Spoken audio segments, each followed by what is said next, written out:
When we first spotted the tracks, we thought maybe it was just a trick of the snow. The mind has a way of making patterns out of nothing. But this wasn't that. This wasn't a rabbit trail or bear spoor. These tracks were long. Too long. 5 toes, but they were twisted, splayed like something part human, part something else. Worse, they were fresh. And they weren't alone. My name's Casey, and I've been a backcountry ranger in the Bitter Ridge Mountains for over 8 years. I've tracked bears, mountain lions, even a wolf or two.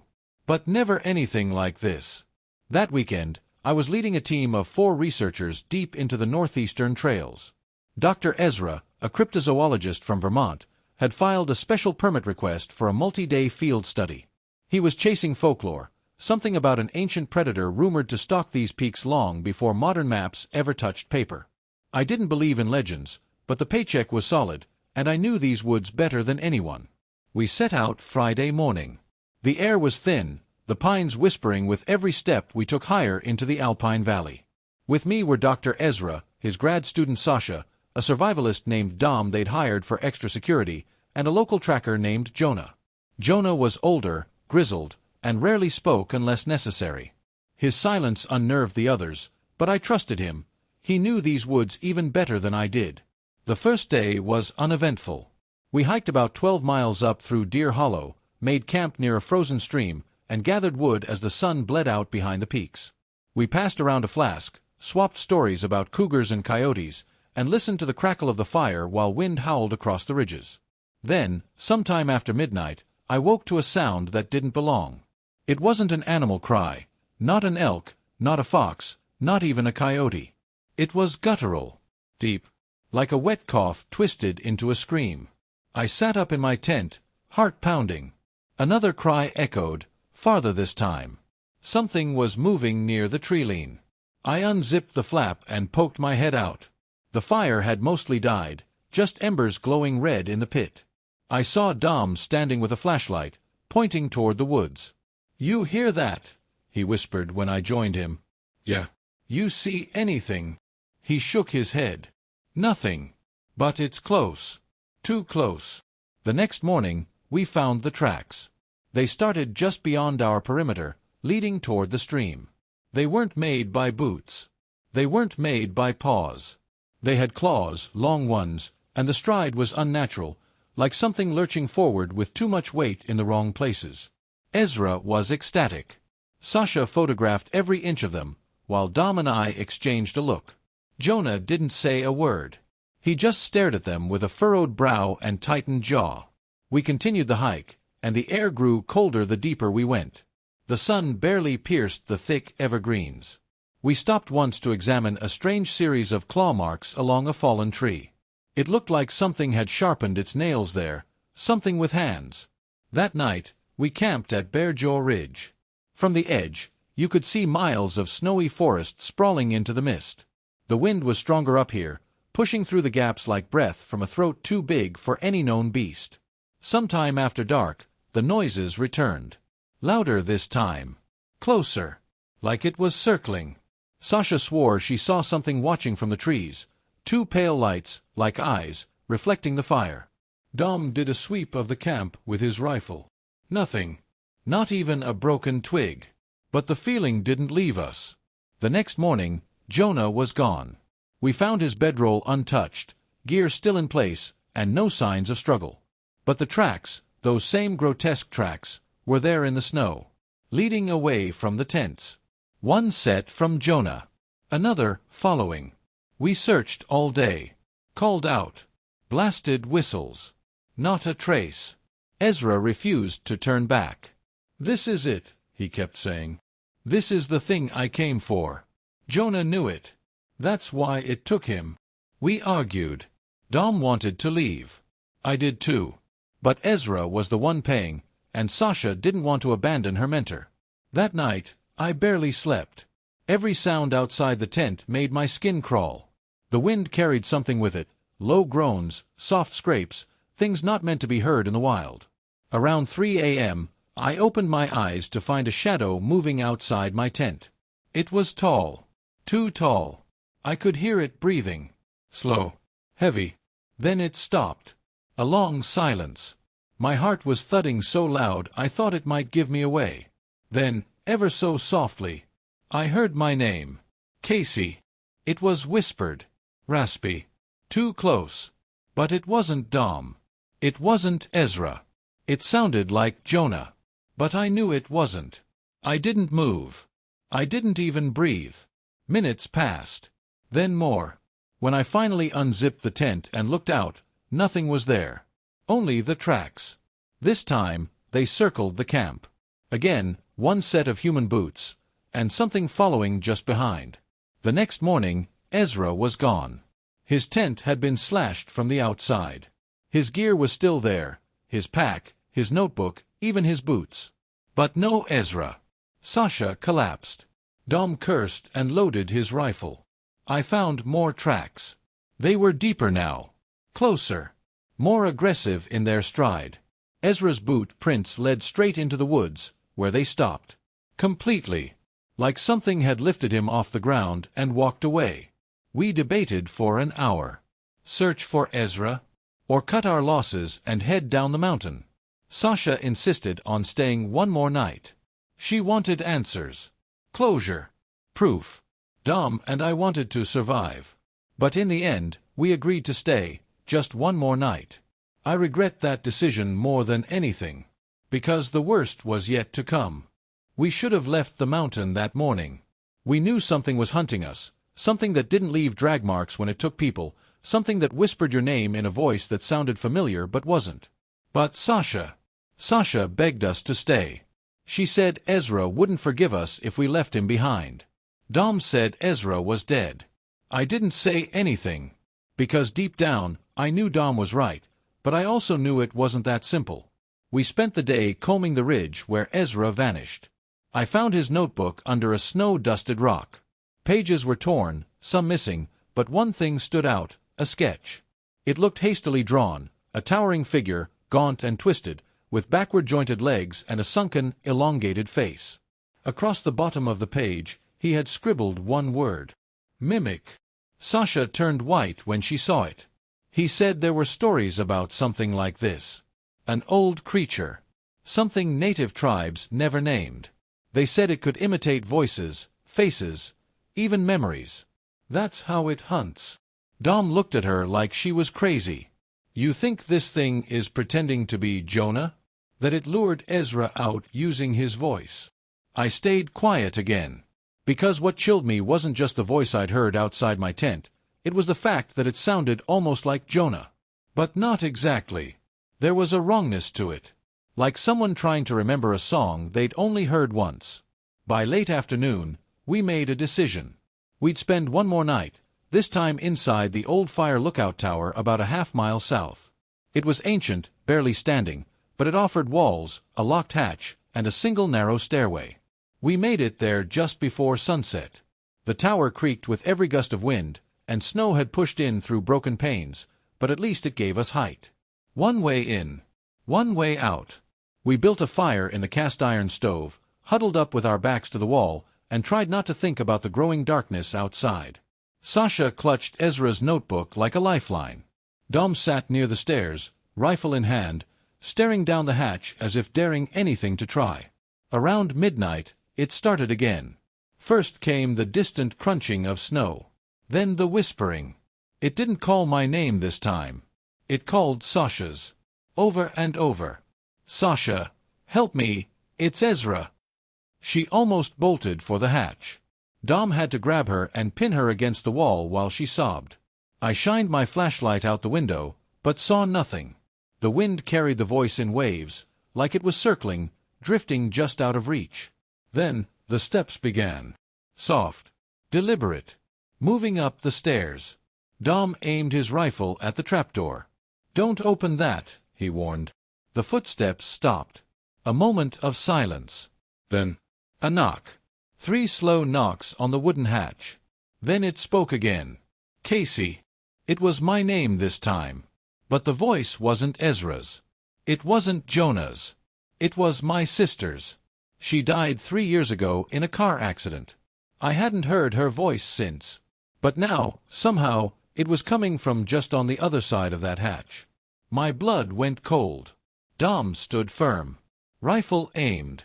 He whispered, "It's trying to get inside your head. Don't listen." But the voice grew louder. More desperate. "Casey, I'm cold. Open the door, please." I dropped to my knees, hands over my ears. Sasha was muttering to herself, rocking back and forth.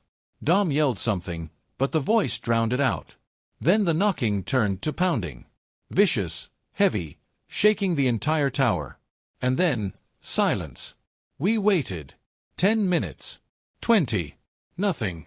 Dom finally moved forward and unlocked the hatch. I wanted to scream at him not to. He opened it an inch, rifle aimed down. Nothing. Another inch. Still nothing. He climbed halfway down, scanning with his flashlight. I held my breath. Then he said, "There's nothing out here." He stepped outside. I grabbed my light and followed him to the railing. The woods were black. Dead. The only thing we could hear was our own breathing. Dom turned and said, "Maybe it finally." Something snatched him. It came from above. A long, thin arm, like a shadow cast wrong, reached down from the rooftop, grabbed him by the chest, and lifted him straight up. He screamed once, then was gone. Blood rained down onto the snow below. I stumbled back, slipped, nearly fell over the edge. Sasha pulled me back inside. We slammed the hatch shut and locked it. She kept screaming. I couldn't think. My ears were ringing. I remember holding her, telling her it wasn't real, it couldn't be real. Then we heard something land on the roof. Soft, but massive. A slow, dragging shuffle moved from one side of the roof to the other. Then it stopped. Sasha whispered, "It's looking for another way in." I grabbed the stove poker and stood under the trapdoor. She had the rifle now, hands shaking so bad I thought she'd drop it. For an hour, we waited. Silence above. But not peace. Something worse. Anticipation. When it finally moved again, it scraped claws along the rooftop, like it was carving into the wood just for the sound. Then, nothing. We stayed awake all night. When morning came, we peeked outside. No sign of Dom. No sign of tracks. Just blood. And the claw marks. The rooftop had been torn open in one corner, just wide enough for a face to peer in, maybe a hand to reach through. Sasha and I made the decision to leave. No more searching. No more waiting. The mountain had already claimed too much. We packed light. No tent. No stove. Just food, water, the rifle, and Ezra's notebook. We started down the ridge at sunrise, praying we'd make it to the ranger station before nightfall. We didn't. As the sun dipped behind the peaks, we reached Dead Elk Pass. That's when we found the new tracks. They were deeper now. Wider. More confident. They didn't hide anymore. They wanted us to see. Worse than that. There were two sets. One normal. Human boots. And another. Sasha froze. I looked closer at the prints. The boots. They were Dom's. We should have run when we saw Dom's boot prints. But it's easy to talk about what you should have done when you're not standing in snow soaked with blood, staring at two sets of tracks, one human, the other, wrong. The second set looked like claws had raked the snow in a mimicry of walking. Not dragging. Not hopping. Walking. As if whatever followed Dom now wanted us to think it was him. Or worse, it was him. Sasha leaned down, ran her fingers over the boot prints. Her voice was barely above a whisper. "They're fresh." I didn't want to believe it, but the evidence was right there. Barely any snow had dusted over the tracks. The sun had only just set, and already something was leading us east, deeper into the woods we'd been warned never to enter. Places not even the elk dared roam. She pointed to the ridge ahead. "That's the old trapper trail. If we follow the boot prints, it cuts half a day off the hike to the ranger station." "And if we follow them," I said, "we're chasing a ghost. Or worse." She looked up at me. Her eyes were red, face pale. "We're going to die out here if we don't move fast."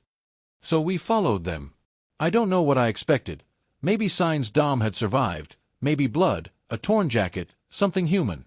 But all we got was the slow, careful descent into a part of the forest that didn't feel like it belonged on any map. The trees leaned too close, bark too dark, as if the life had been leached out of them. And it was quiet. Too quiet. The kind of silence that kills sound at the source. Our boots didn't crunch. The wind didn't whistle. It was like something was pressing down on the noise, smothering it. I checked Ezra's notebook again. More sketches. The creature, drawn larger this time, now with multiple heads, some human, some animal. One page was filled with words repeated over and over again. It wears the faces of the dead. That's when I started to hear Sasha breathing too heavily. I looked over. She'd stopped walking. Her eyes were locked on something ahead. "Dom," she whispered. I followed her gaze. There, just ahead in the dark between the trees, stood a man in a torn parka. He was facing away from us. Silent. Still. I raised the flashlight and called, "Dom." He didn't move. Not even a flinch. Just standing there, his body faintly rising and falling like he was breathing. Sasha stepped forward. "Dom, it's us. It's Casey and Sasha."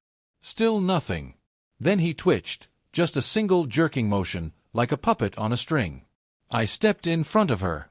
"That's not him." Sasha looked like she might cry. "But it looks like him." I aimed the flashlight at its head. The parka's hood moved slightly, revealing hair matted with blood. Then it turned, slowly. What we saw wasn't Dom. It was wearing his face, but not like a mask. Like a layer, stretched too thin over something much taller beneath. The skin didn't quite match the bone structure. The jaw hung crooked. One eye was too low. The lips were parted, but there were too many teeth behind them. It opened its mouth and said, "I found you," in Dom's voice. Sasha screamed. I fired the flare gun without thinking. The red light burst across the clearing, lighting the thing up in full. It hissed, a horrible, insect-like shriek, and bolted into the trees. Fast. Too fast. I grabbed Sasha and we ran. I don't remember much of those first few minutes. Just snow in my lungs, branches in my face, the pounding of blood in my ears. We didn't stop until we reached the old logging road. The tracks were gone now. Sasha collapsed by a dead tree and sobbed. I kept watch, flare gun clutched in both hands, the last flare ready. That was when I realized something horrible. The voice that spoke to us just now, that thing, it wasn't the same voice as before. It didn't sound like the one that called Sasha's name at the tower. Or the one that mimicked my sister. It was learning. It was getting better. Sasha must have realized it too, because she muttered, "It's practicing. It needs our voices, our memories, our faces." And then, quieter, "We're giving it everything it needs." I told her we had to keep moving.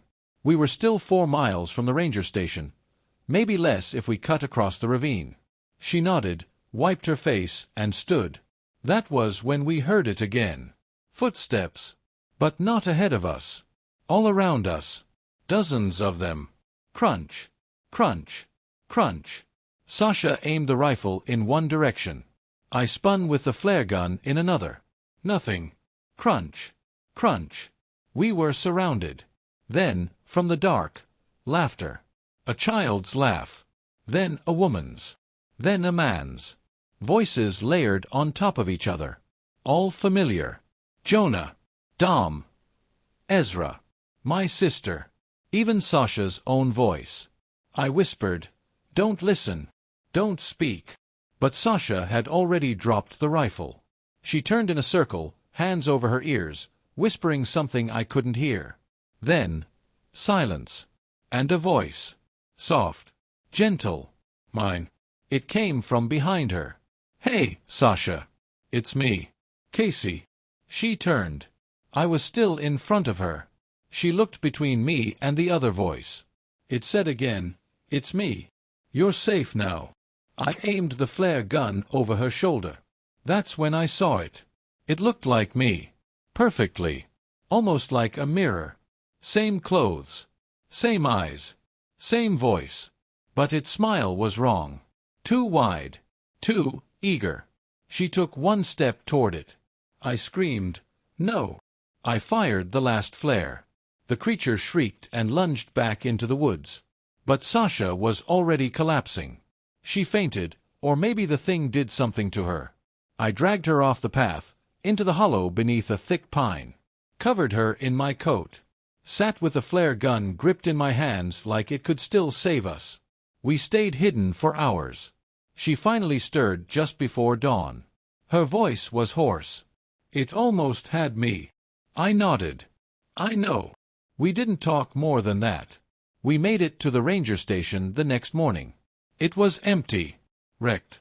The radio was shattered. Maps were torn from the walls. Blood smeared the floor.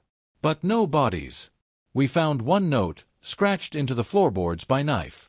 It knows the way back. We left everything behind except the rifle and Ezra's notebook. And we ran. We made it to the highway that evening. A passing snowplow spotted us and took us into town. We told the sheriff a friend was injured, and we got lost. No one asked more questions. But that night, as I lay in the hotel bed, staring at the ceiling, I heard it again. From outside the window. A soft knock. Then my voice. Casey, it's me. Let me in. The air was heavy with dread. Morning came, but it brought no comfort, only a gray, oppressive sky that made the mountains seem even more alien. I hadn't slept, not really. Every time I closed my eyes, I heard the echo of those unearthly howls bouncing through the valleys. I kept the fire going all night, sitting with my rifle gripped tight, eyes darting toward every flicker of movement beyond the tree line.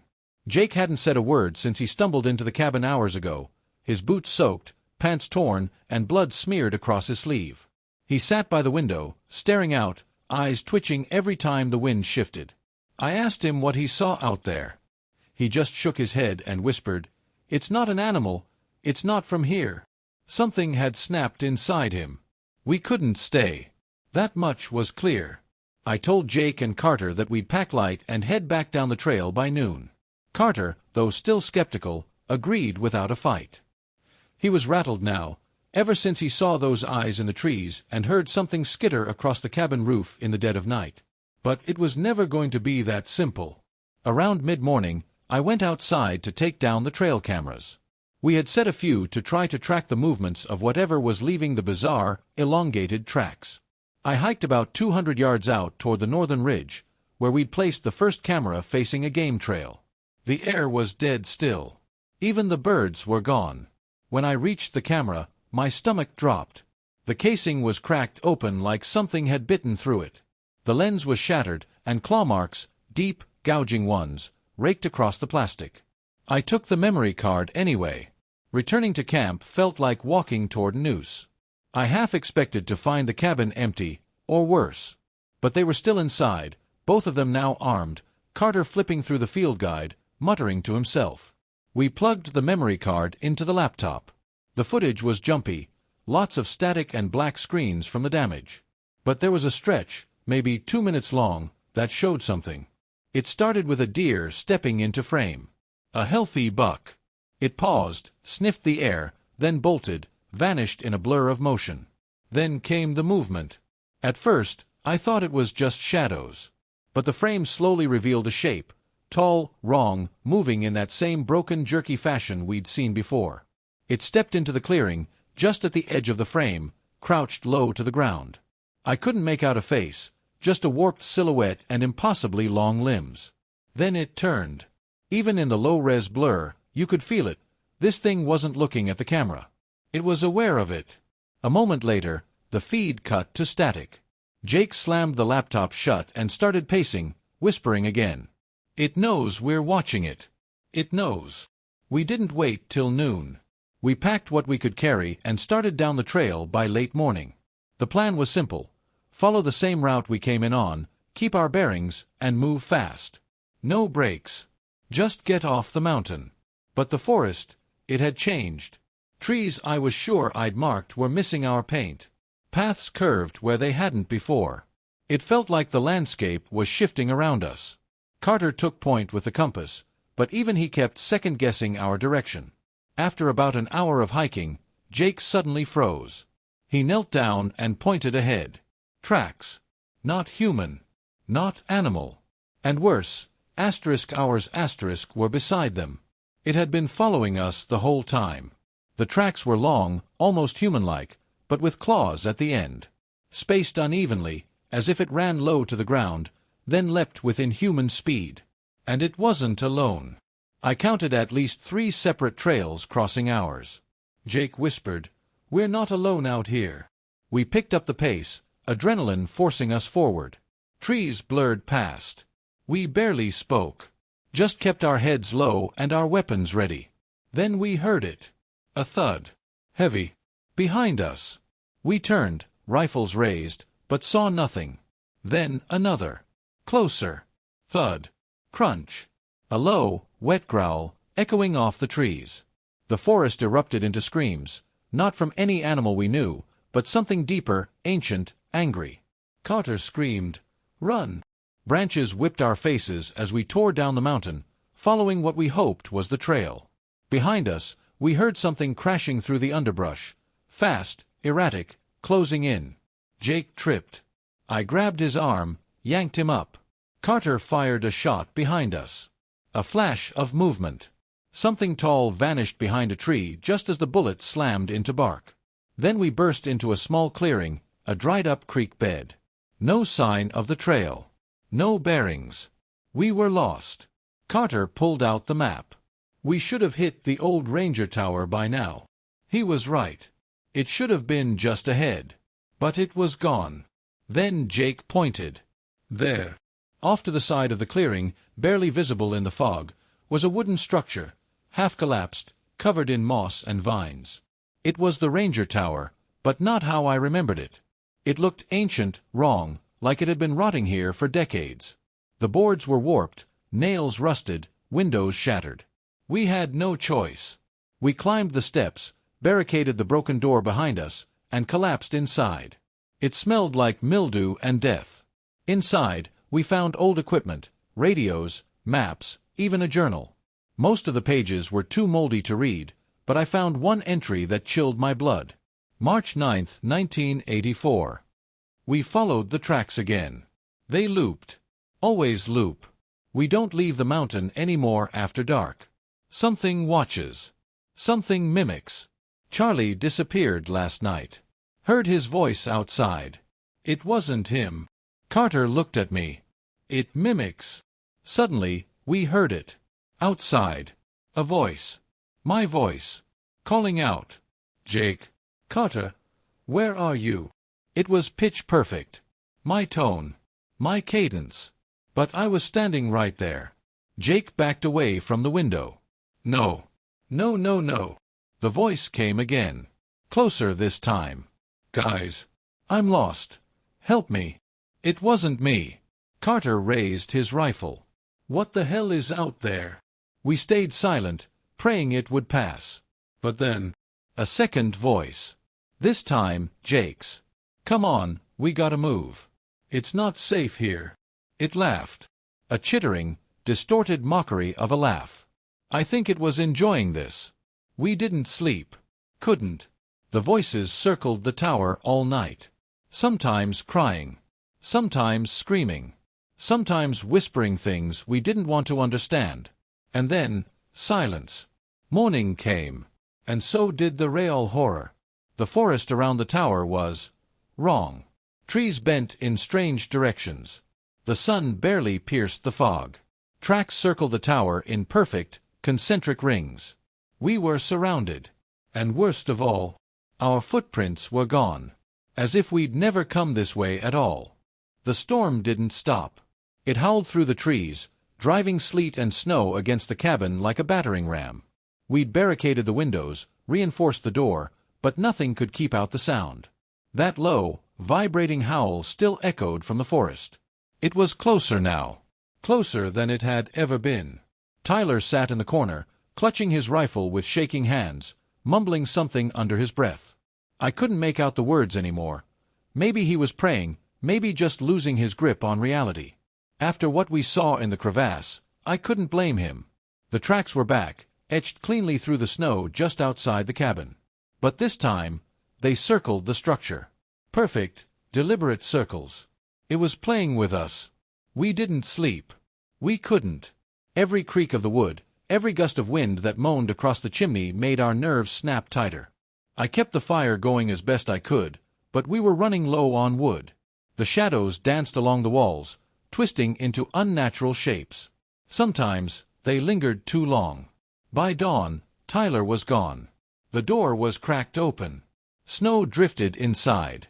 His rifle lay abandoned just past the threshold, half buried. And those same massive, clawed prints were leading away, from the door into the forest. Tyler had followed them. Or been taken. I wanted to go after him. I really did. But something inside me, some primal survival instinct, held me back. It didn't make sense. He wouldn't have gone without a fight. Not without his weapon. I waited hours, hoping maybe he'd come back. He didn't. And then I heard the voice. It wasn't Tyler's voice. It used his voice, but it wasn't his. It called out from the woods, faint at first. Just enough to catch my attention. "Tom, come see." I froze. My blood turned to ice. "Tom, come see what I found." It was coming from the same direction as the prints. A perfect mimic of Tyler's tone, inflection, just slightly wrong. Too smooth. Like it had practiced. I shut the door and bolted it again. It knocked once, softly. Just one knock. Then silence. I lasted 2 more nights. The food ran out. The firewood dwindled to nothing. The wind screamed endlessly outside. I had no choice. I had to leave. I packed what little I had left and set out in the early morning. The sun was hidden behind thick gray clouds. The forest was eerily still. And the tracks were everywhere. Hundreds of them. Too many to count. Leading in circles, in spirals, crisscrossing the path. They had no pattern now. Like something, or many things, had run wild. I didn't follow them. I went the opposite direction. South. Toward the ranger's station. Toward civilization. Toward anything that wasn't this cursed forest. Hours passed. I didn't stop. At some point, the trees began to thin. Relief surged through me. Then I saw the shape in the snow. A figure. Standing. Still. It looked like Tyler. But its head was wrong. Tilted at an unnatural angle. Its limbs too long, like they'd been stretched. The eyes weren't his. Glossy black and wide. I stepped back, and it moved. Not walked, moved. Like it was gliding across the snow. No sound. No crunch of footfall. I ran. Branches whipped my face. I tripped over rocks and roots, barely managing to stay upright. It was still behind me. I didn't dare look back. Eventually, I found the old logging road. Half covered in snow, but still visible. I followed it until my legs gave out. That's when I heard it again. The voice. "Tom, you made it." Only this time, it came from in front of me. I turned. Nothing. And then the ground beneath me collapsed. I awoke in the dark. Cold stone. My head throbbed. I had fallen into a crevasse, a deeper one than before. My flashlight flickered on and off. When I lifted it, I saw carvings on the walls. Not made by tools. Made by claws. Symbols. Circles. Eyes. The deeper I walked, the more of them I saw. Bones, too. Frozen into the walls. Human. Animal. Unidentifiable. The walls glistened with frost, but also something else. Asterisk veins asterisk. Dark, pulsing lines running through the ice, like the mountain itself was alive. Then I saw it. At the end of the corridor, a massive chamber opened up. And there, coiled like some ancient thing pulled from a myth, was it. It had no true shape. Its body was a shifting mass of bone and shadow, tentacles sprouting from the snow and curling in the air. Dozens, maybe hundreds, of faces bloomed and faded across its skin, whispering in unison. And the tracks, the same 3-toed claw marks, enormous in size, led to it. It was the source. It was the thing that watched. As I stared, frozen in terror, one of its mouths opened, and from it came my voice. "Tom, come see." I ran. I don't know how I made it out. The tunnel seemed to stretch and fold. The air grew thinner. But I climbed, clawed, scraped my way back up until I saw the light again. The forest had changed. The snow was gone. Birds chirped. Spring. Had I been down there for months? They found me near the edge of the road, dehydrated and delirious. I babbled about monsters and tracks, about Tyler and the cave. They said no such outpost existed. No ranger named Tyler worked the region. No records. Just my word. They chalked it up to exposure and trauma. But I know what I saw. And now I see the signs again. The tracks have started appearing here. In the snow behind my house. In the woods near the city. And sometimes I hear a voice at night, calling to me from the trees. Tom, come see. And I know it's not over. Because once you see it, once you know it exists, it never stops watching.